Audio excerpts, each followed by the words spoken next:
Amen. Amen. Bonsoir tout le monde. Que tout le monde prenne place.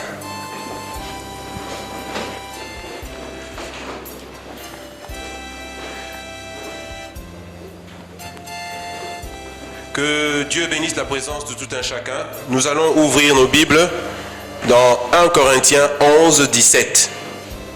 1 Corinthiens 11, verset 17. 1 Corinthiens 11, verset 17.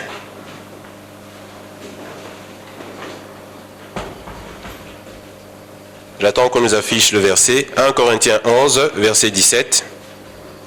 Et je vais lire par la grâce de Dieu.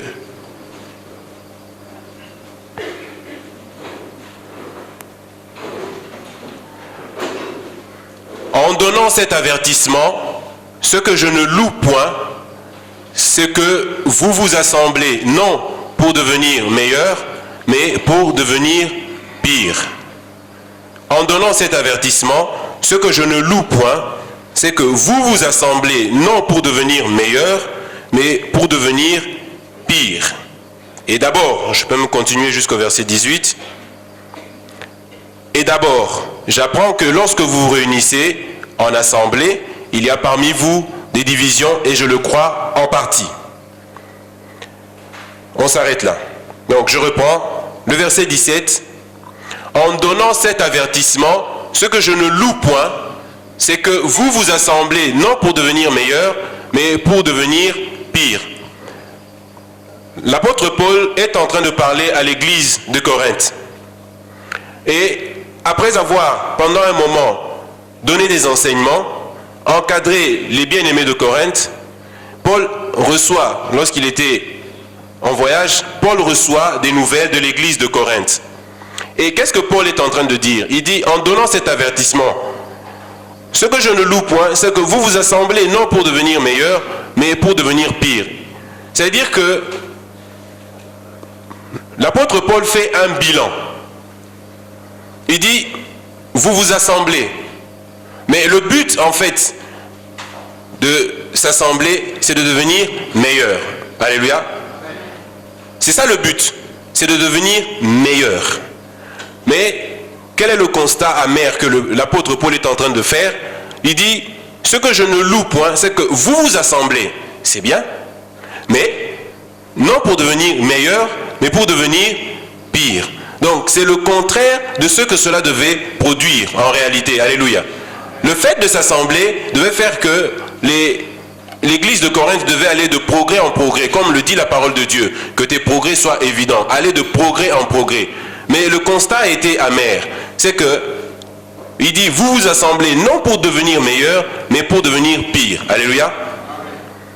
Quand nous lisons dans les Écritures, bien-aimés, en tant qu'enfants de Dieu, nous devons régulièrement faire un bilan de notre parcours spirituel. Alléluia. Nous devons faire toujours un bilan de notre parcours spirituel. Depuis que j'ai accepté le Seigneur, depuis que j'ai donné ma vie au Seigneur, qu'en est-il de mon parcours? Est-ce que je suis devenu meilleur qu'avant ou pire? Nous avons tous ce devoir de faire un bilan. Pourquoi nous devons faire un bilan? Parce que Dieu lui-même a fait un bilan. Alléluia. Quand vous lisez dans le livre de la Genèse, la Bible dit, Dieu a créé, Dieu a dit, Dieu a créé. Et à chaque fois, la Bible dit, et Dieu vit que cela était bon. C'est un bilan. Après avoir fait, Dieu prend un temps pour observer, pour regarder, est-ce que c'est bien ce que je voulais? Est-ce que ce que je fais est bon ou pas? Et quand on regarde le bilan du Seigneur, il dit, la parole de Dieu nous dit, Dieu vit que cela était bon. Et pour le 6e jour, la parole de Dieu dit, Dieu vit que cela était très bon. Alléluia. Nous avons un devoir de faire constamment un bilan de notre parcours spirituel. Alors, en tant qu'Assemblée Amour et Vérité, je ne sais pas combien de temps, ça fait combien de temps tu fréquentes cette assemblée, mais je te demande de faire un bilan personnel. Alléluia. Depuis que tu as commencé à fréquenter l'assemblée, qu'en est-il de ta vie spirituelle? Est-ce que tu as progressé? Si tu as progressé, gloire à Dieu. Est-ce que tu as stagné ou bien tu es devenu pire? Et si tu es devenu pire, pourquoi tu es devenu pire? Alléluia.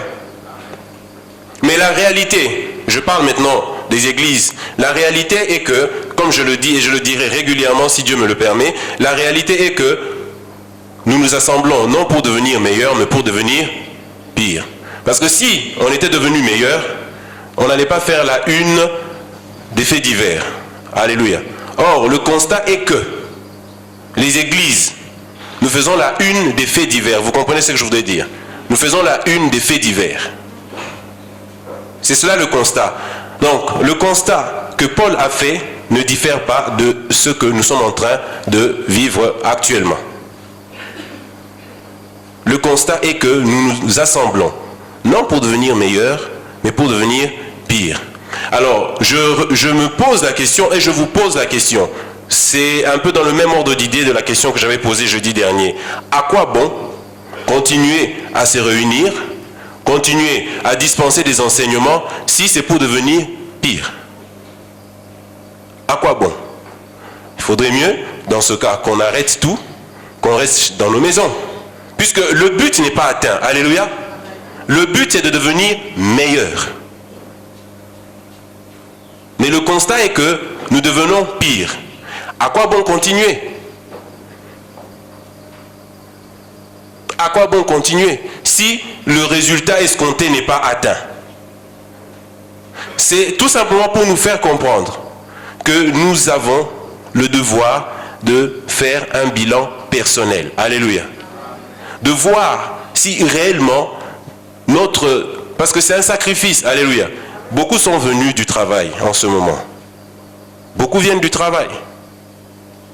Alors, quitter, faire des kilomètres pour venir écouter des enseignements sur enseignements du 1er janvier jusqu'au 31 décembre. Si, à l'issue de toute une année, 365 jours, il n'y a pas de progrès, c'est un travail inutile. S'il n'y a pas de progrès, c'est un travail inutile. Or, je sais que l'Esprit de Dieu est un esprit d'efficacité. Alléluia. Je sais que l'Esprit de Dieu est un esprit d'efficacité. Alors, nous devons, bien aimés, véritablement rentrer en nous-mêmes et faire un bilan. Tu regardes, ça c'est toi et ton Dieu. Tu regardes, est-ce que tu as progressé ou tu n'as pas progressé? La Bible dit, à celui à qui on a beaucoup donné, on demandera beaucoup. C'est une bonne chose de venir écouter les enseignements. Ah, il y a des enseignements, c'est une bonne chose. Mais sachez aussi que de l'autre côté, c'est quelque part, entre guillemets, comme une condamnation. Comprenez mon langage?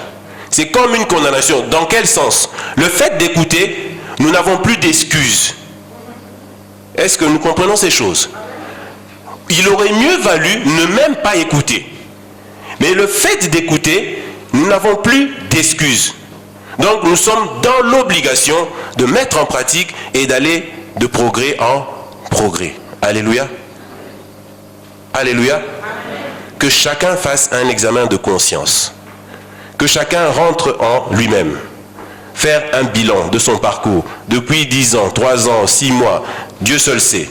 Qu'est-ce qu'il en est de ma vie spirituelle, de ta vie spirituelle? Alléluia.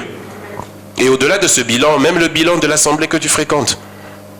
Parce que tu es aussi sacrificateur dans cette assemblée. Alléluia. La Bible a fait de nous tous un royaume de sacrificateurs. Alléluia. Que Dieu nous bénisse. Nous allons continuer avec nos enseignements. Je vais demander qu'on me balance les diapos. Donc nous sommes en train de parler de l'Église de Jésus-Christ. Juste un récapitulatif. Et le verset, c'est Matthieu 16, 18. L'Église de Jésus-Christ. Et dans cet enseignement, il y a 3 sous-thèmes. L'Église universelle, l'Église locale et l'Église homme.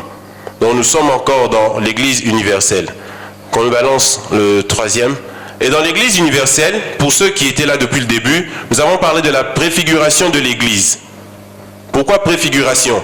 Parce que vous savez que la parole de Dieu, les Écritures sont scindées en deux parties. Il y a l'Ancien Testament et le Nouveau Testament. Mais quand on parle de l'Église sous la forme que nous connaissons actuellement, c'est à partir du Nouveau Testament. Alléluia. C'est à partir du Nouveau Testament. Or, l'Église a toujours été dans la préscience de Dieu. Alléluia. L'Église a toujours été dans la préscience de Dieu. Ce que nous vivons, c'est seulement la manifestation de la pensée de Dieu depuis les temps anciens. Alléluia. L'Église a toujours été. Mais dans l'Ancienne Alliance, Dieu parle de l'Église d'une manière voilée. Dieu parle de l'Église au travers de la vie du peuple d'Israël. Et Dieu est en train de nous montrer déjà ce que Dieu veut, ce que Dieu attend de l'Église, au travers de la vie du peuple d'Israël. Voilà pourquoi nous avons parlé de la préfiguration de l'Église. Ça veut dire l'annonciation de l'Église, l'aperçu. Ça, c'est dans l'Ancienne Alliance, où Dieu déjà est en train de nous faire voir ce qui va arriver. Alléluia. Et après la préfiguration de l'Église, nous avons parlé de la définition de l'Église. Dans la définition, vous voyez, il y a trois mots. Il y a l'inimitié, il y a le choix et il y a la distinction. Ce sont les trois mots qui ressortent lorsque nous avons parlé de la préfiguration. On a vu ces choses où nous avons vu que Dieu a parlé de l'inimitié, Dieu a parlé du choix et Dieu a parlé de la distinction. Et ce sont ces trois mots qui nous ont permis de définir l'Église. Qu'est-ce qu'on a dit? L'Église, ce n'est pas les bâtiments. L'Église, ce n'est pas l'ensemble des personnes qui prient. Mais l'Église, c'est l'ensemble des personnes choisies et mises à part par Dieu qui vivent en inimitié avec le monde et en conformité avec la parole de Dieu. Alléluia. C'est très important. Parce que nous avons dit, pour ceux qui étaient là au début, que nos églises sont conduites par la tradition. Nos églises fonctionnent de manière, je ne peux pas dire de manière traditionnelle, mais selon la tradition. Non selon la parole de Dieu, mais selon la tradition. Et qu'est-ce qu'on entend par tradition?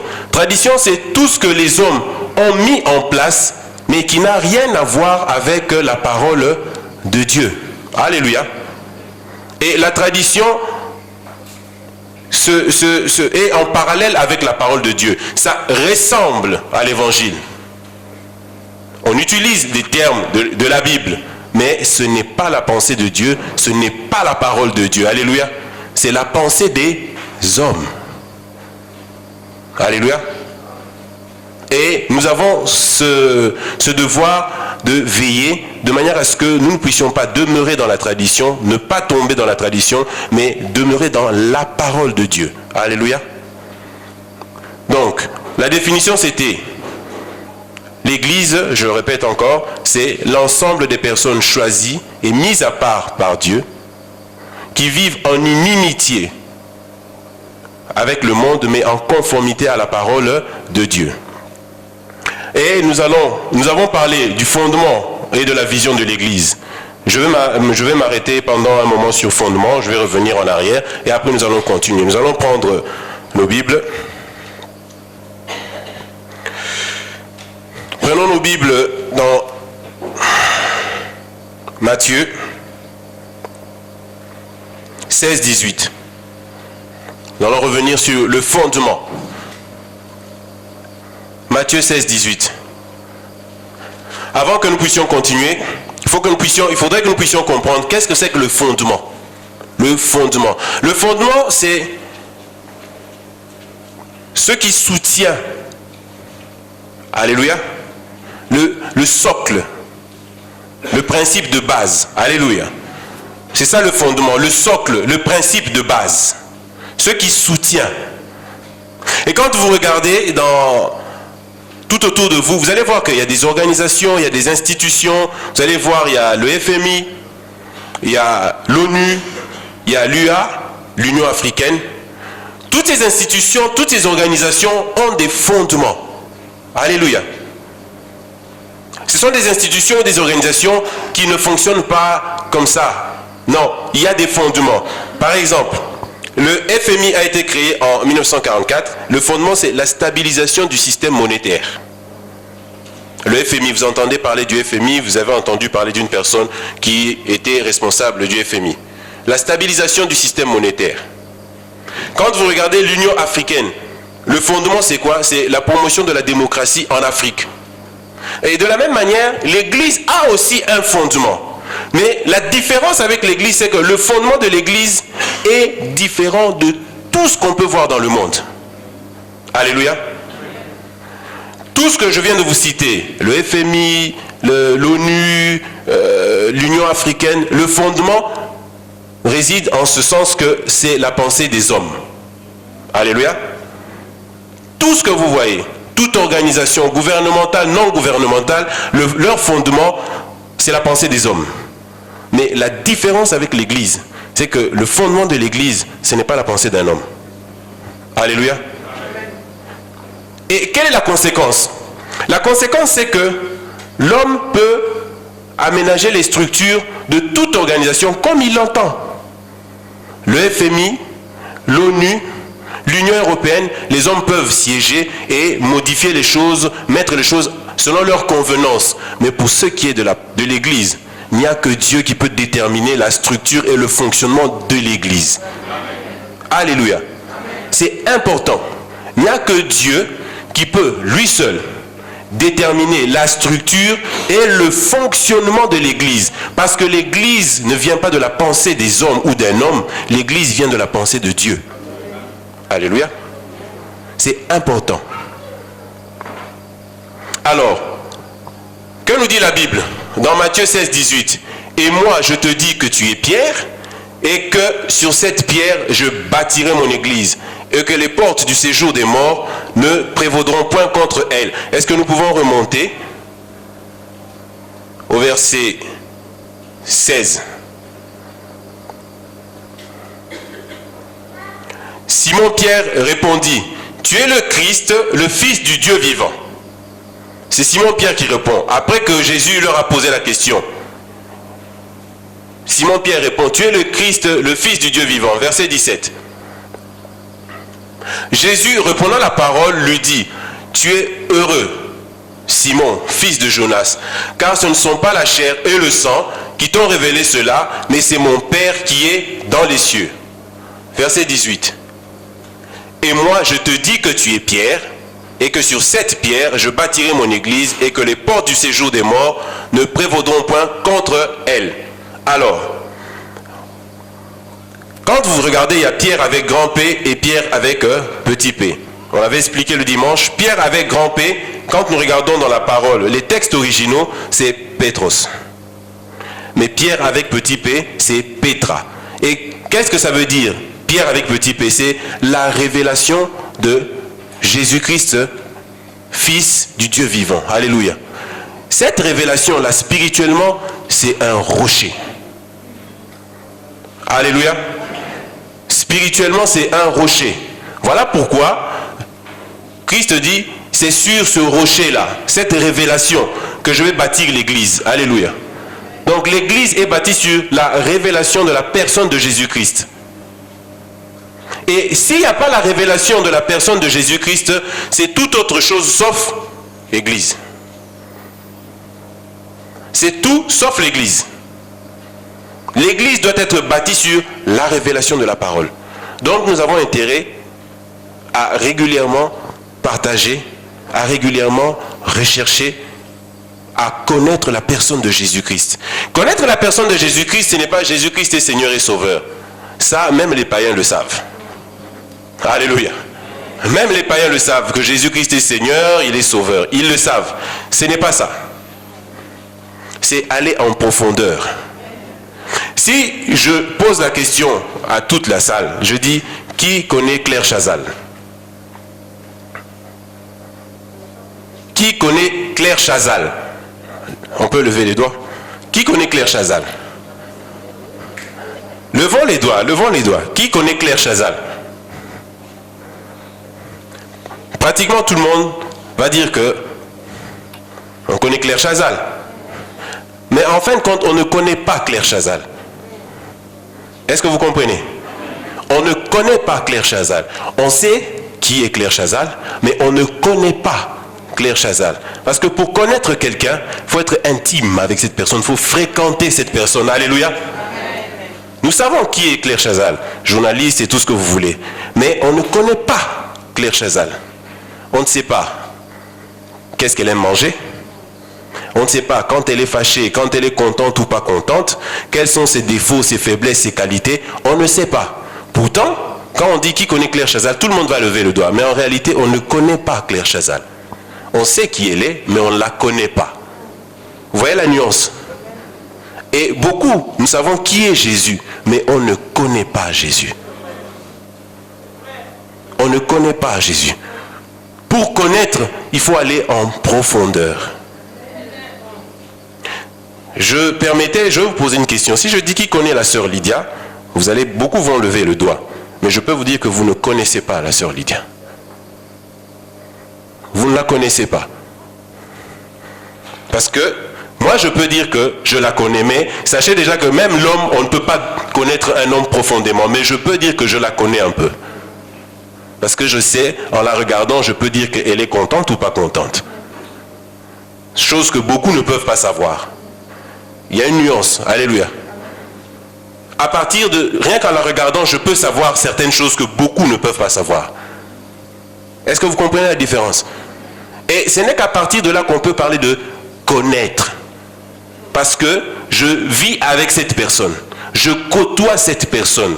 Je connais les habitudes de cette personne, les qualités et les défauts de cette personne. Je sais ce qu'elle aime et ce qu'elle n'aime pas. À partir de ce que je fais, je peux savoir qu'elle est contente ou elle n'est pas contente. Même si elle ne le dit pas. Rien qu'en me regardant, je sais qu'elle n'est pas contente. Ou bien là, je sais qu'elle est contente. Alléluia. C'est ça, connaître. Or, nous ne connaissons pas le Seigneur Jésus. Je peux vous assurer que Dieu nous parle tous les jours. Alléluia. Dieu nous parle tous les jours. Mais comme on ne le connaît pas, nous passons à côté presque tous les jours. Dieu nous parle tous les jours. Mais on ne le connaît pas. Voilà pourquoi on capte de temps en temps. Parce que nous, on a une façon de comment dirais-je, on a déjà catalogué. Il faut qu'on aille dormir, qu'on rêve pour dire Dieu m'a parlé. Dieu nous parle tous les jours. Alléluia. Mais comme on ne le connaît pas, on a du mal à saisir ce que Dieu nous dit. Alléluia. Et remarquez, je pense que vous avez déjà expérimenté cela. C'est quand vous arrivez à vivre une chose que Dieu vous avait déjà révélée, parfois vous vous rendez compte, c'est Dieu qui m'avait parlé. Alléluia. C'est tout simplement parce qu'on ne connaît pas Dieu. Donc nous avons intérêt, Église, nous avons intérêt à nous appliquer. Nous avons intérêt à nous appliquer. Et regardez dans les Écritures, vous allez voir que quand Jean parle du Seigneur Jésus-Christ, il est le seul à parler du Seigneur Jésus-Christ différemment de tous les autres. Différemment. Pourquoi? Parce que la proximité de Jean avec le Seigneur était plus que les autres. Alléluia. Il posait sa tête sur sa poitrine. Donc, cette proximité-là a fait que Jean avait une autre révélation de la personne de Jésus-Christ. Quand bien même les autres, le fait de fréquenter le Seigneur, avaient une révélation, mais quand vous lisez Jean, c'est une autre dimension de la révélation de la personne de Jésus-Christ. Alléluia. Parce qu'il posait sa tête sur la poitrine du Seigneur. Alléluia. Et Église, nous ne connaissons pas le Seigneur Jésus. Nous ne le connaissons pas. Raison pour laquelle c'est la débandade. Tout le monde peut venir dire, Dieu m'a parlé, Dieu m'a parlé. Bien aimé, celui qui connaît Dieu, c'est que véritablement celui qui vient là, il vient de la part de Dieu. Alléluia. La Bible dit, n'ajoutez pas foi à tout esprit, mais sondez les esprits pour savoir s'ils sont réellement de Dieu.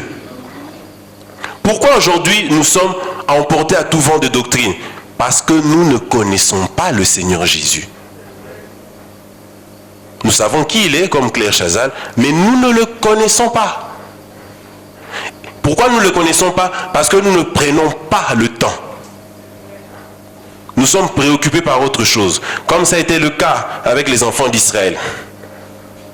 Quand ils ont dit qu'il faut aller servir le Seigneur, qu'est-ce que le Pharaon a dit?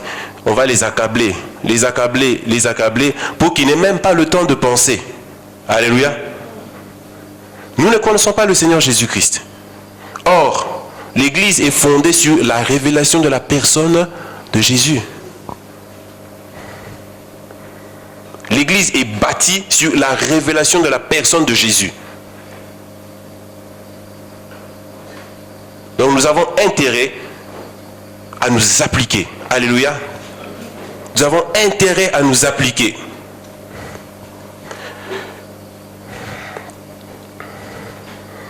Or, nous allons lire dans Psaume 11, 3. Psaume 11, 3. C'est un verset que vous connaissez. Quand les fondements sont renversés, le juste, que ferait-il? Quand les fondements sont renversés, le juste, que ferait-il? Or, Église, comme nous ne sommes pas fondés sur la révélation de la personne de Jésus-Christ, la Bible dit, quand les fondements sont renversés, le juste, que ferait-il? Très souvent, ce verset, nous le prenons d'une manière générale. Mais comprenez une chose, la parole de Dieu a plusieurs dimensions. Alléluia. La Bible dit, elle est 7 fois épurée. La parole de Dieu a plusieurs dimensions. Et j'aime bien ce verset-là. La parole de Dieu est 7 fois épurée. Il y a plusieurs dimensions. Dieu peut te révéler telle dimension. C'est vrai, ce verset, quand on parle d'une manière générale, on parle du juste, d'une manière générale. Mais comprenons une chose. Le juste, il n'y a qu'un juste. Nous sommes justes par procuration ou par adoption, tout ce que vous voulez. Mais en réalité, nous ne sommes pas justes. Comprenez mon langage. Parce que la Bible dit, il n'y a aucun juste, aucun qui fasse le bien. Mais si nous sommes justes, c'est par le Seigneur Jésus-Christ. Alléluia. Or, quand nous lisons la parole de Dieu dans Actes 3,14 nous dit quoi? C'est pour vous dire que, en fait, prenons ce verset dans le sens de le juste. C'est vrai que dans la parole de Dieu, vous allez voir le juste. D'une manière générale, ça concerne tous les saints, tous ceux qui sont en Christ Jésus. Mais quand on prend dans ce verset dans sa profondeur, nous allons voir qui est le juste. Verset 14, Acte 3, verset 14 nous dit quoi? Vous avez renié le saint et le juste. Alléluia. Le juste, dans la profondeur des choses, c'est le Seigneur Jésus-Christ. Alléluia. C'est vrai que d'une manière générale, ce verset nous concerne. Quand les fondements sont renversés, que ferait le juste? Mais dans la profondeur, le juste, c'est le Seigneur Jésus-Christ. Et la Bible nous dit, quand les fondements sont renversés, que ferait le juste?